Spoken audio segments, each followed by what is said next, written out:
अस्सलाम वालेकुम नाज़रीन, धरती टाइम्स सां गॾु आहियां अब्दुल अज़ीज़ जतोई। नज़र विझंदासीं ताज़ा तरीन हेडलाइंस ते। टंडो इलायार मां पीर अलाज़ा जी ख़बर शामिल कंदासीं।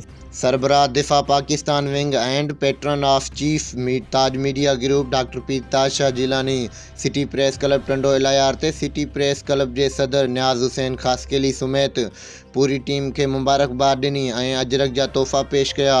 संदन चवणो त सहाफ़त अहिड़ी ज़िम्मेवारीअ जो नालो आहे जेका समाज जी अवामी मसइलनि खे सॼे लोक आॾो पधिरो कंदी आहे। यकीन उहा ज़िम्मेवारी सहाफ़त का एॾी सवली न आहे। उन लाइ हिन वक़्त ताईं जन सहाफ़िन पंहिंजो साह पसाह ॾेई सहाफ़त जो मान रखियो आहे। उहा सॼी सहाफ़त सहाफ़ी बिरादरीअ जी जस लहणी जन में हिन वक़्त ताईं सहाफ़त जे लफ़्ज़ खे सम्झंदी ऐं उन ज़िम्मेवारीअ जे अहसास खे सम्झियो आहे ऐं अवामी मसइलनि खे उजागर पूर्ण कयो आहे। उमेद आहे त दोस्त गॾिजी अवामी मसइलनि खे हल कराइण लाइ ऐवाननि ताईं अवाम जो आवाज़ पहुचाइण लाइ कोशिश रहंदा। ऐं डॉक्टर पीर ताज शाह जिलानी जो वधीक चवणु हो त आऊं बि सिटी प्रेस क्लब टंडो इलायार जे सथ खे हर मुमकिन साकार ख़ातिरी करायां थो ऐं दोस्तनि खे सिटी प्रेस क्लब जो बुनियादु रखण ते तमामु घणियूं वाधायूं ॾियां थो। न्याज़ हुसैन ख़ासकेली चयो त टंडो इलायार में जारी मंशियात ख़िलाफ़ ऑपरेशन में सिटी प्रेस क्लब पुलिस सां गॾु आहे ऐं सिटी प्रेस क्लब टंडो इलायार ताउन कंदो। ख़ासकेली साहब हुआ ऐं ख़ासकेली साहब सां गॾिजी उन्हनि जी टीम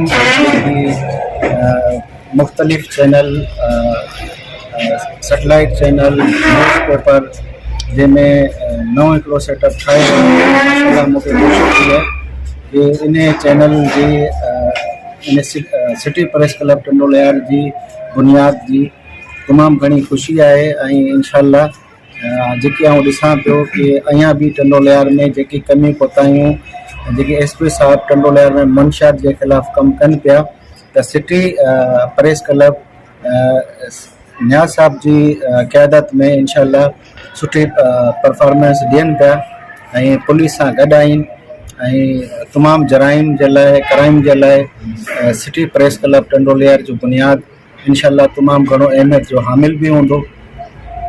शुक्रिया। क्लब टंडो इलायार जा जेके जो उहिदेदार असीं जेको आहे साईं डॉक्टर ताज जिलानी साहब जो जेको अचण ते असीं गॾु थिया आहियूं ऐं जिन ते अची असांखे अजरक में तोहफ़ा पेश कया आहिनि ऐं साईं जिन जी महिरबानी ऐं इंशाअल्लाह जेको आहे हीउ प्रेस क्लब जेको असां जेको बुनियादु विधो आहे प्रेस क्लब जो टंडो इलायार में जेके करप्शन थिए थी या कोड़ो जेके टंडो इलायार जा मसइला आहिनि उन्हनि खे जेको आहे आला ऐवाननि ताईं असांजो रसाइण असांजो मक़सदु रहंदो।